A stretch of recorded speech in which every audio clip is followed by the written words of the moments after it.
Selamat malam Bapak Ibu sekalian yang hari ini hadir di studio dan tentu saja yang menyaksikan melalui tayangan televisi atau streaming.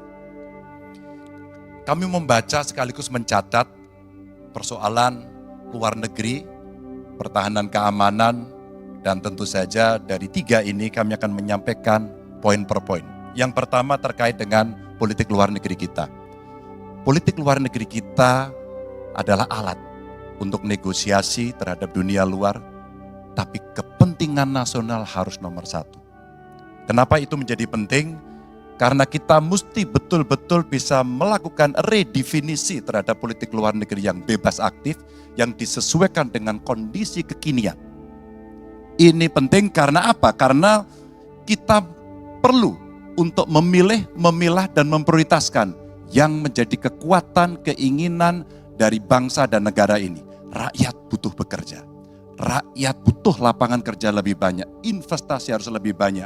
Maka kita mesti memperkuat infrastruktur diplomasi kita, duta besar, para diplomat, dan tentu saja inilah yang mesti kita berikan penugasan-penugasan untuk membereskan persoalan-persoalan kepentingan ekonomi nasional dalam konteks kekinian. Dan tentu saja kita tidak pernah lupa, Indonesia selalu setia pada bagian dari antisipasi terhadap tarung global antara Amerika Serikat dan Tiongkok. Untuk itulah pertahanan kita mesti masuk pada wilayah 5.0 dengan teknologi sakti, dengan rudal hipersonik, senjata cyber, sensor kuantum, dan sistem senjata otonom. Dan itu bisa dilakukan kalau anggaran dari Kemenhan itu 1-2% dari PDB. Sehingga MEF kita akan bisa tercapai. Karena ini yang mengerikan, di 2024 saya khawatir ini tidak akan tercapai. Untuk keamanan, terorisme, narkoba, pinjaman online, judi online, kekerasan seksual, ini perlu mendapatkan perhatian termasuk TPPU. Maka reformasi kepolisian betul-betul harus mengantisipasi ini dengan penguatan cyber system kita, termasuk pengembangan SDM cyber yang kuat. Polisi yang menjadi pengabdi masyarakat betul-betul akan bisa mengayomi. Seperti kemudian pada saat saya bertemu dengan Ibu Mary Hugeng. Bagaimana Ibu Mary menceritakan bahwa polisi kita mengayomi dengan kesungguhan. Polisi kita hidup dengan sangat sederhana dan mereka punya integritas yang tinggi. Sebagai anak polisi, saya paham betul ini sesuatu yang sulit dan pasti akan bisa kita lakukan. Dan tentu saja inilah capaian-capaian yang akan kita lakukan oleh Ganjar Mahfud. Bismillah. Insya Allah kami siap. Assalamualaikum warahmatullahi wabarakatuh. Selamat malam dan salam sejahtera untuk semuanya. Bapak Ibu sekalian, saudara-saudara sebangsa setanah air yang saya hormati, yang saya cintai.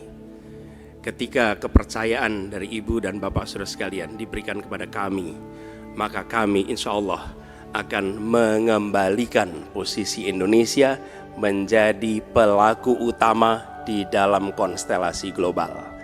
Indonesia tidak hadir sebagai penonton, tapi Indonesia hadir sebagai penentu arah perdamaian, kemakmuran bagi seluruh bangsa di level global maupun di level regional.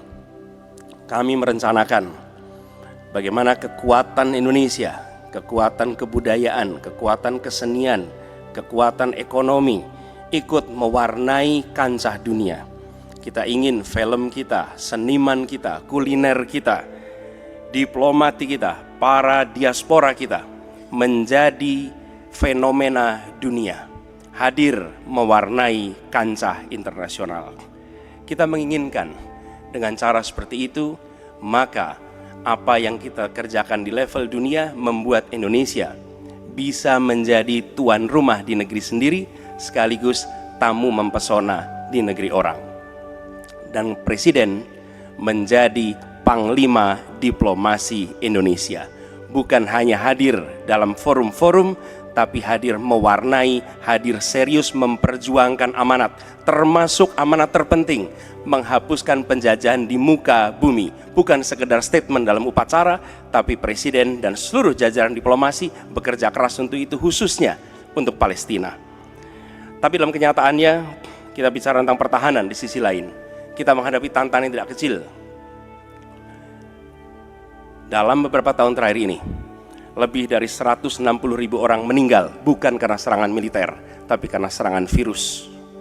HP kita, komputer kita diserang oleh cyber attack, lebih dari 800 juta cyber attack. Perdagangan manusia, perdagangan anak, bagaimana perempuan, anak-anak menjadi korban, lebih dari 3.000 orang. Dan narkoba menyerbu Indonesia, 4,8 juta orang terpapar narkoba. Keluarga-keluarga kita menderita karena narkoba ini. Dan itu pedih sekali. Itu tingkat keluarga. Pencurian ikan, pencurian pasir, itu menandakan bahwa kita kebobolan. Dan lebih jauh lagi, ironisnya, Kementerian Pertahanan menjadi kementerian yang dibobol oleh hacker di 2023. Sebuah ironi, karena itu kita ingin mengembalikan. Dan 700 triliun anggaran Kementerian Pertahanan tidak bisa mempertahankan itu, justru digunakan untuk membeli alat-alat alutsista yang bekas. Di saat tentara kita lebih dari separuh tidak memiliki rumah dinas, sementara menterinya punya, menurut Pak Jokowi, punya lebih dari 340 hektar tanah di Republik ini.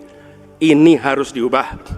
Tambah lagi food estate singkong yang menguntungkan kroni, merusak lingkungan, dan tidak menghasilkan. Ini harus diubah. Kami akan memulai dengan kepemimpinan yang menjunjung tinggi etika, kepemimpinan yang mengandalkan data, informasi, kapasitas yang serius. Kita ingin Republik ini berperan di level global, dijaga secara serius untuk rumah tangga, untuk nasional, sehingga kewibawaan kita adalah kewibawaan berdasarkan kekuatan. Untuk itu kita butuh perubahan. Terima kasih. Assalamualaikum warahmatullahi wabarakatuh. Assalamualaikum warahmatullahi wabarakatuh. Salam sejahtera kita sekalian. Shalom, Om Swastiastu, Namo Buddhaya, salam kebajikan. Bapak-bapak, ibu-ibu sekalian yang saya hormati, malam ini kita membicara tema-tema yang sangat penting: pertahanan, hubungan internasional, geopolitik, globalisasi, keamanan. Dengan demikian, kita kembali kepada dasar kita, tujuan nasional yang tercantum dalam Undang-Undang Dasar kita. Dalam pembukaan Undang-Undang Dasar 1945 tercantum sangat tegas bahwa tujuan nasional kita yang pertama adalah melindungi segenap bangsa Indonesia dan seluruh tumpah darah Indonesia. Jadi fungsi dari negara yang pertama adalah melindungi, berarti pertahanan.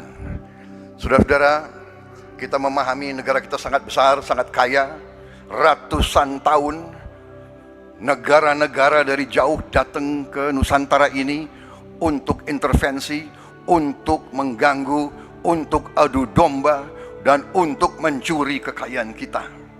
Sampai kita merdeka, kita pun harus berhadapan dengan kekayaan alam kita diambil dengan murah.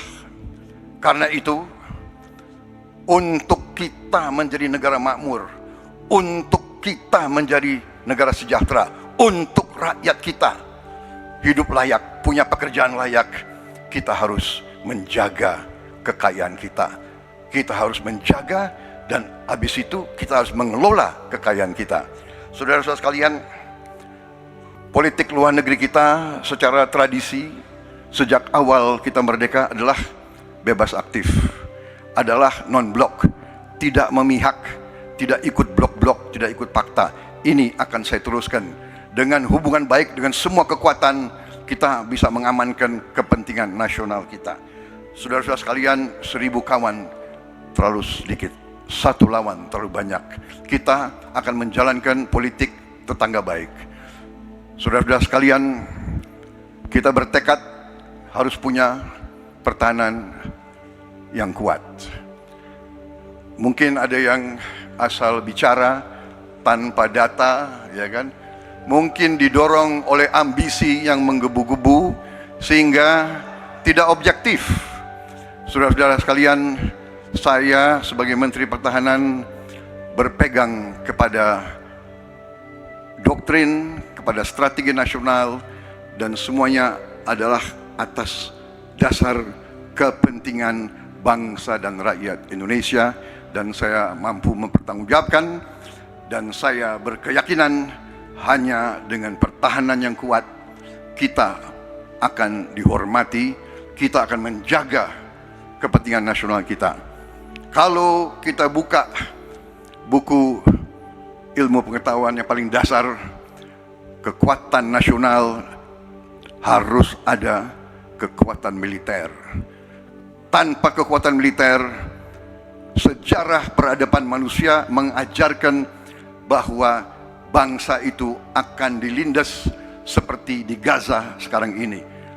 Akan diambil kekayaannya, akan diusir dari tanah airnya. Tidak bisa tidak, kita harus kuat. Kita harus kuat. Terima kasih. Wassalamualaikum warahmatullahi wabarakatuh.